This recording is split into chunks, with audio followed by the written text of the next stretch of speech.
Welcome to the channel physics classes by Devna Tiwari.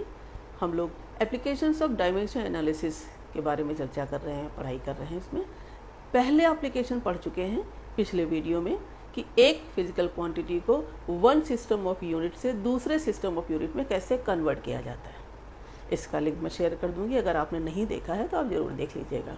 हाँ, second application जो हम आज पढ़ेंगे वो है किसी भी फिजिकल रिलेशन या फिजिकल इक्वेशन की करेक्टनेस को चेक करना कि वो डायमेंशनली करेक्ट है कि नहीं।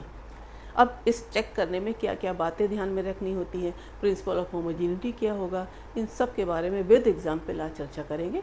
तो वीडियो शुरू से आखिरी तक जरूर देखिएगा। हाँ, जो लोग नए हैं वो लोग चैनल को जरूर सब्सक्राइब कर लें। आज के वीडियो में हम लोग चर्चा करेंगे कि किसी भी फिजिकल इक्वेशन की करेक्टनेस को कैसे चेक कर सकते हैं, वो सही है, डायमेंशनली करेक्ट है, कंसिस्टेंट है या नहीं। इसके लिए दो बातें ध्यान में रखनी होगी और आप ये दोनों बातें मैंने पॉइंट नंबर 1 और 2 में लिखी हैं, बहुत ध्यान से समझ लीजिए। पहली बात तो आपको पता होना चाहिए प्रिंसिपल ऑफ होमोजेनिटी क्या होता है। किसी भी रिलेशन में, इक्वेशन में जितनी भी टर्म्स हैं लेफ्ट हैंड साइड में और जितने भी टर्म्स हैं राइट हैंड साइड में, हर टर्म जो लेफ्ट साइड में है उनकी total dimensions equal to total dimensions of right side.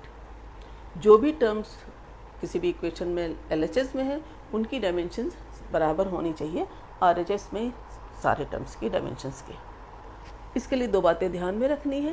पहली बात, dimensions of LHS equal to dimensions of RHS, जो मैं बता चुकी हूँ। और दूसरी बात, जो भी फिजिकल क्वांटिटी सेम काइंड की होती है वही जोड़ी जा सकती हैं, वही घटाई जा सकती हैं और वही इक्वेट की जा सकती हैं। जैसे 4 kg plus 3 kg equal to 7 kg। सही लग रहा है, होता है ना। 4 kg प्लस 3 मीटर, ये जोड़ा ही नहीं जा सकता। 1 kg है, 1 मीटर है, एक मास है और एक लेंथ है। तो ये जो बी पार्ट में लिखा है इस बात का मतलब एग्जाम्पल देके मैं समझा रही हूँ।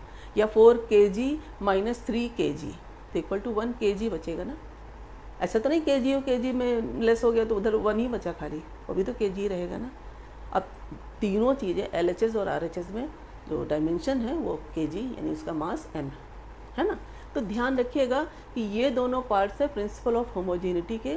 प्रिंसिपल ऑफ होमोजेनिटी कहता क्या है कि physical quantities of same kind can be added, subtracted और कंपेयर्ड। इस फैक्ट पर बेस्ड है।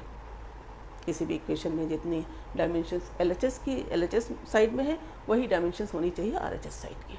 अब दूसरी बात बताती हूँ। दूसरी बात ये है कि जो कोई भी इक्वेशन है उसमें कुछ टर्म्स आते हैं, पाई आता है, 2 आता है, हाफ आता है। जैसे आपने सिंपल पेंडुलम के केस में उसके टाइम पीरियड का फॉर्मूला क्या पढ़ा है, T equal to 2 pi √L/G। अब इसमें जो मैं ये कह रही हूँ कि dimensions of LHS equal to dimensions of RHS, तो यहाँ पर ये T टाइम है तो इस पूरे का डायमेंशंस टाइम ही आना चाहिए, तभी ये इक्वेशन सही है। अब ये 2 पाई आप एसेस नहीं कर सकते क्योंकि 2 पाई की कोई डायमेंशन नहीं होती। जैसे दूसरा एग्जाम्पल लेती हूँ कि S equal to UT plus half AT square. अब देखिए ये इक्वेशन 9 से पढ़ते चले जा रहे हैं, है ना। इक्वेशन ऑफ मोशन में इस सेकेंड इक्वेशन S है डिस्टेंस या डिस्प्लेसमेंट। अब ये डिस्प्लेसमेंट है तो ये मीटर है, तो LHS की डायमेंशन मीटर है, तो इस टर्म की भी मीटर होनी चाहिए, इस टर्म की भी मीटर होनी चाहिए, तभी metre plus metre equal to metre होगा। मेरी बात पे ध्यान दीजिएगा। और आप यही चीज़ चेक कर सकते हैं। अब इस टर्म की इक्वेशन डायमेंशन निकालेंगे तो इसमें हाफ आप नहीं लेते। क्यों? हाफ की कोई डायमेंशन होती नहीं।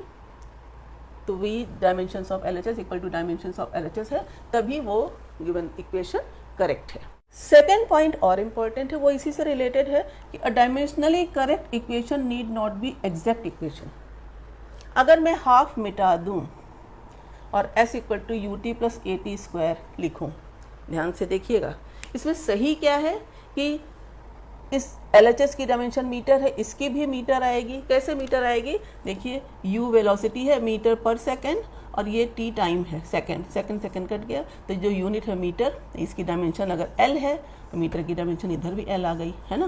प्लस AT स्क्वायर, A क्या होता है मीटर पर सेकेंड स्क्वायर और T टाइम है, टाइम सेकेंड स्क्वायर, ये भी कैंसिल हो गया। मीटर की डायमेंशन L है तो L आ गई, L में L जोड़ सकते हैं और ये LHS की डायमेंशन L के बराबर होती है। एक बात और ध्यान दीजिएगा, बहुत बच्चे सोचते हैं यहाँ पे ये 2L हो गया, यही बात कि 1 metre plus 2 metre equal to 3 metre ही तो होता है ना, कि मीटर मीटर एक बार और ऐड करते हैं, तो ये डायमेंशनली करेक्ट इक्वेशन है।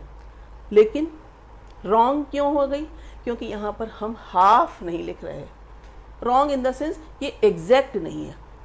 आपने तो पढ़ा है ना, डेरिवेशन करे इस इक्वेशन का, तो UT plus half eighty square. लेकिन जब हम चेक करेंगे तो जो कॉन्स्टेंट्स आते हैं डायमेंशनलेस, उनकी वैल्यू हम नहीं पता लगा सकते इस मेथड में। केवल हम डायमेंशनली कंसिस्टेंट इक्वेशन या उसकी कंसिस्टेंसी डायमेंशनली वो करेक्ट है। आइए अब चेक करते हैं। एक रिलेशन है F equal to M V upon R. अब ये रिलेशन डायमेंशनली करेक्ट है या इनकरेक्ट, कैसे चेक करेंगे, यही आज का जो हमें चेकिंग करनी है second application of dimension analysis. उसके अकॉर्डिंग क्या होना चाहिए, dimensions of LHS equal to dimensions of RHS। LHS क्या है, फोर्स। फोर्स की डायमेंशंस क्या होती हैं, MA होता है तो MLT minus 2LT minus 2 acceleration की, मास की M। यहाँ पर M मास है तो क्या लिख दिया हमने M। V वेलोसिटी है तो क्या लिख दिया LT माइनस 1। और अपॉन R, R क्या है डिस्टेंस, तो यहाँ L लिख दिया। आप चेक कर लीजिए यहाँ पर जो ये L और L ये तो कैंसिल हो जाएगा, तो dimensions of LHS is not equal to dimensions of RHS, इसलिए ये इक्वेशन क्या हो गई, गलत। एक इक्वेशन दी गई है frequency equal to 1/2L under root T by M।